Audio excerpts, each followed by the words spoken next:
You're watching Entertainment Focus, and I'm Emin, by the way. So Emin, how are you? I'm great, thank you.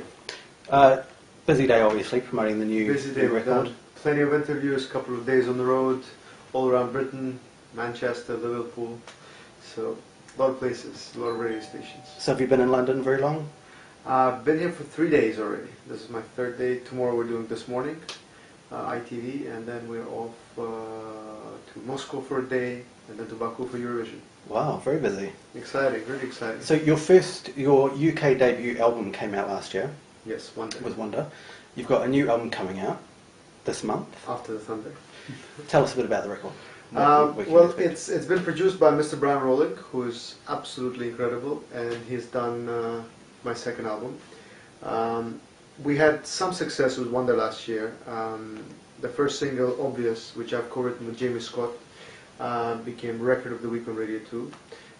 Second single, Anytime You Fall, Wayne Hector, was Record of the Week again. And then the album came out and became Album of the Week. So for me, it was a pleasant surprise, is the least to say. I was blown away, and I'm so grateful for such a receival of my work here. So after that, we kind of set the mark, and the team, we kind of met up and said, listen, we can't release any crap after this. It has to be really good.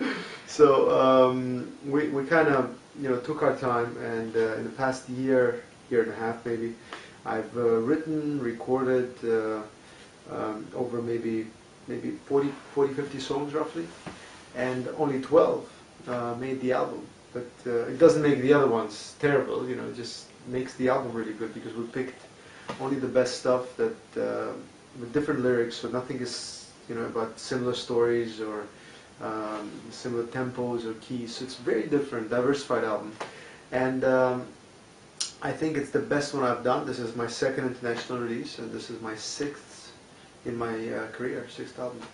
So you've been pretty successful. I mean, like you're saying, it's your sixth record in your career so far. You're quite popular in your homeland, Russia. What's it like now, sort of going back to the beginning of opening up a new market with the UK?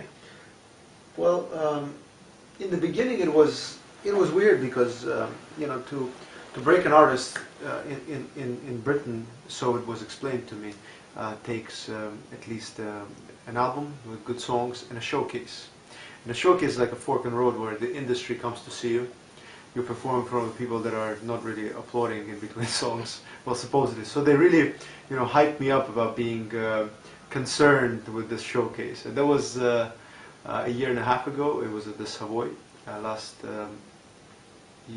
Year and a half ago was 2010 or 11. I'm confused. Anyway, not important. I think it was 2010. And we did the showcase. It went really well, and it seemed like we nailed it. And on the last song, the fire alarm went off. So it was a little weird to sing to a fire alarm in a newly built hotel. Like, give me one more night. And it was hilarious. But it was okay, and I actually got some applause in between songs. So, after we finished, the guy said it's just starting, and there's a long way to go. And then we had a hit song with Obvious, with my first single, and I can tell you, it's a great feeling to be able to come to Britain, drive in a cab and hear your own song. It's quite an accomplishment for me. Baby Get High is your latest single, so do you want to talk us through how that came to be? Baby Get High is an odd one, because it was pitched to me by Brian Rowling last minute, when the album was pretty much completed. And he said, Emin, you've been writing with Mark Reed and Ben Adams for quite some time now, and we did a couple of songs together. And there's one song they've written a while ago, and it hasn't been out here. So well, have a listen. And I listened to the song, and I'm like, I'm gonna have to drop one of my own now. I really like this. And so the same day we laid my vocal in it, and I think it just brilliantly works. It works with my vocal. I like the lyrics.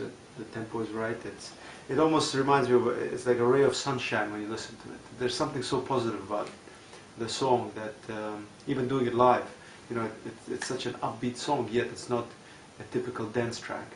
It's something in between. I like that. I think it's different. You've got a lot of projects. Obviously, you're a very successful businessman outside of music. What's the draw to being a recording artist for you? It's been a lifetime passion for me and a dream. And you know, as a kid, you look at people that draw your admiration. And in my case, it was Elvis Presley, and then it was Muslim Magamayev, who was a big singer in my home country. He's deceased now. He's the biggest singer in. He was the biggest singer in the Soviet era, equivalent of Frank Sinatra or Mario Lanza. The world hasn't found out about him because of the Soviet umbrella, and kind of you couldn't freely perform worldwide.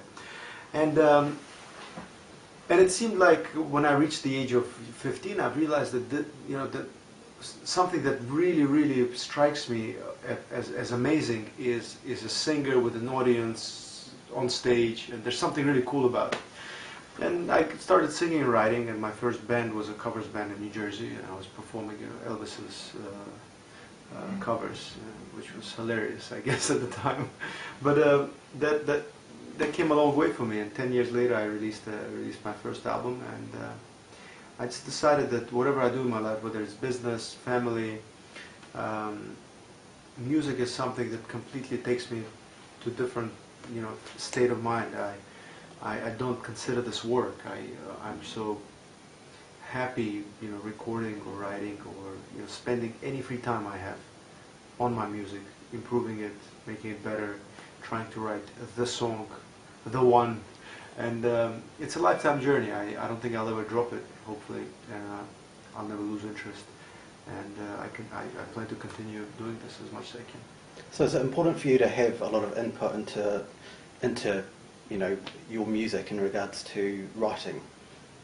It is. Yeah. It is, because ideally I want the entire album to consist of my own songs, but I'm fair in choosing them, along with my team and Brian Rolling.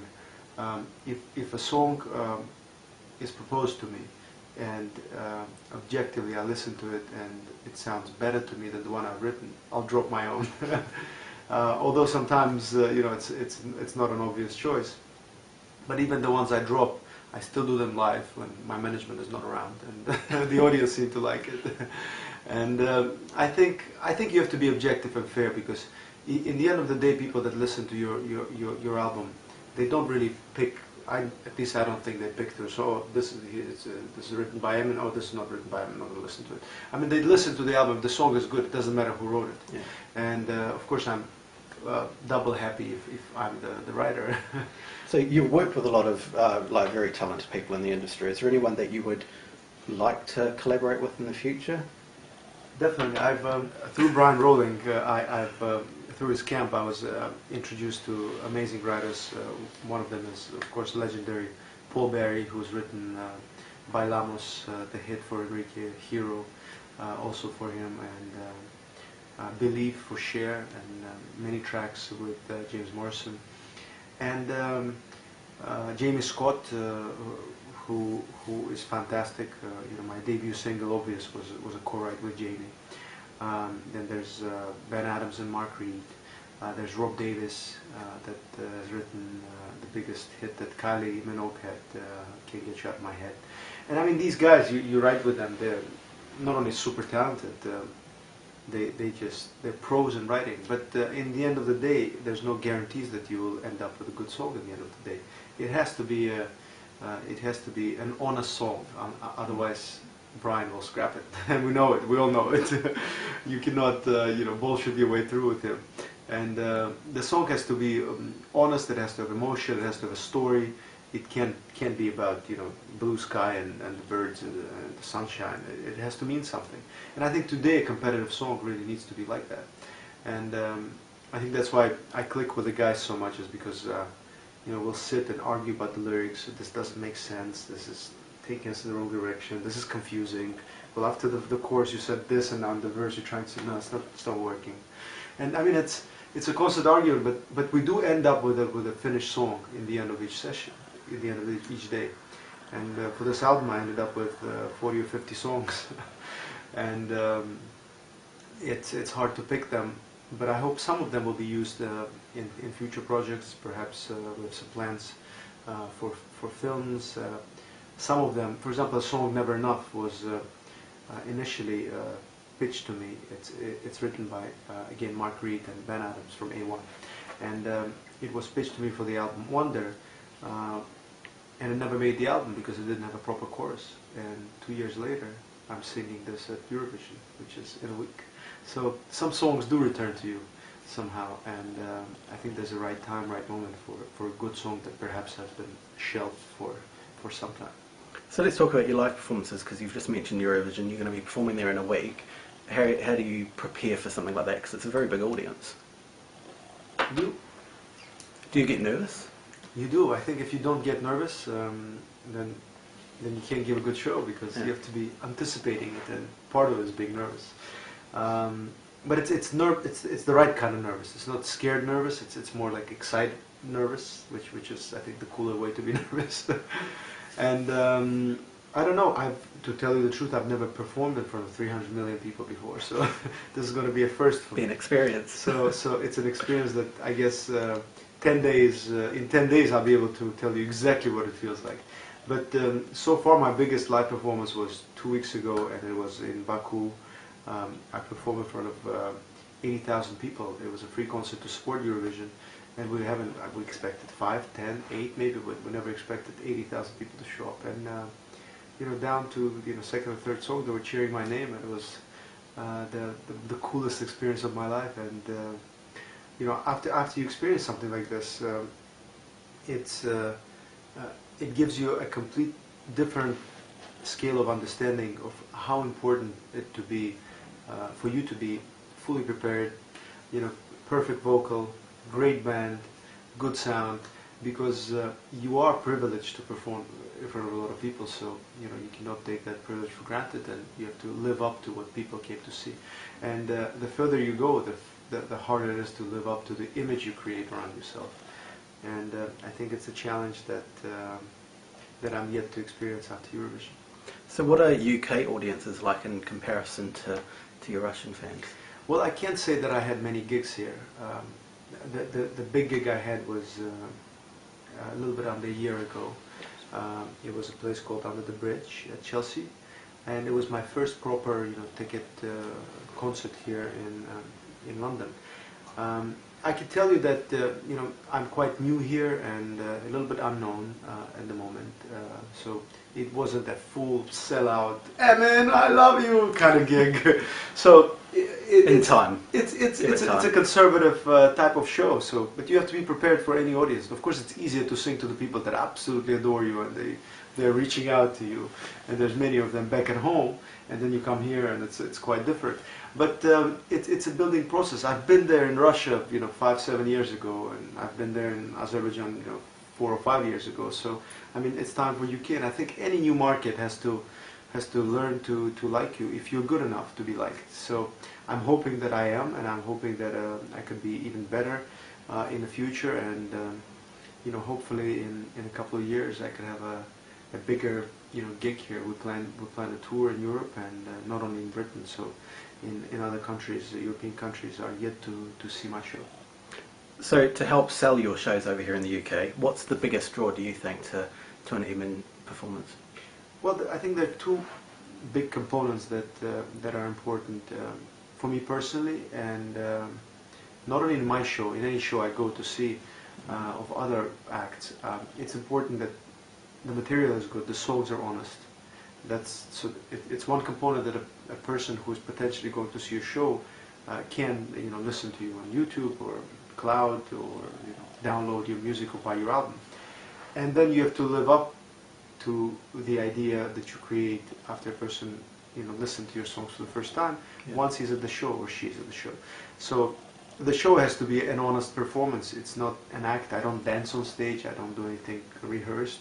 It is a show. I like to talk to my audience. I like to joke around, do weird stuff, and I think that's what makes it different every time. And every show is different. We juggle around the songs, and it's all live, so there are mistakes made by musicians, by myself, and it's kind of like, I admire Elvis very much, and I watch his shows, and the cool thing about them was always that really touched me is the fact that he used to fool around on stage a lot, and it was part of his character.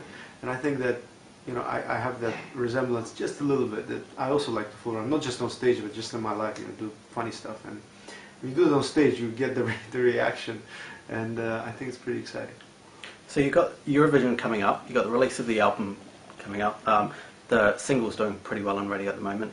What's next for 2012? What other projects have you got planned? Well, there are more singles, there are more shows, there are more television, more radio. I guess in short, it's all the work that you do to promote your music, and I guess as the amount of listeners, potential listeners, is growing in my case, I'm ready to work really hard to expose my music to as many people as I can. So, you know, it's Russia is all good for me now. My home country, Azerbaijan, is also very good for me. I live in Moscow now, partially, and in London, of course. And my kids go to school here, and the next is Europe, and then there's the United States, and there's a long way to go. So, you know, I've had some success. You know, if you it's all in relative terms. If you think of the success I had in my home country, I'm a superstar there, but I'm a nobody in many countries. So, you know, to implement that, there's still a long way to go. Full schedule ahead then. Yeah. Well, thank you very much. I hope you do very well with the album Thank you. and the shows. Thank you. Thank you.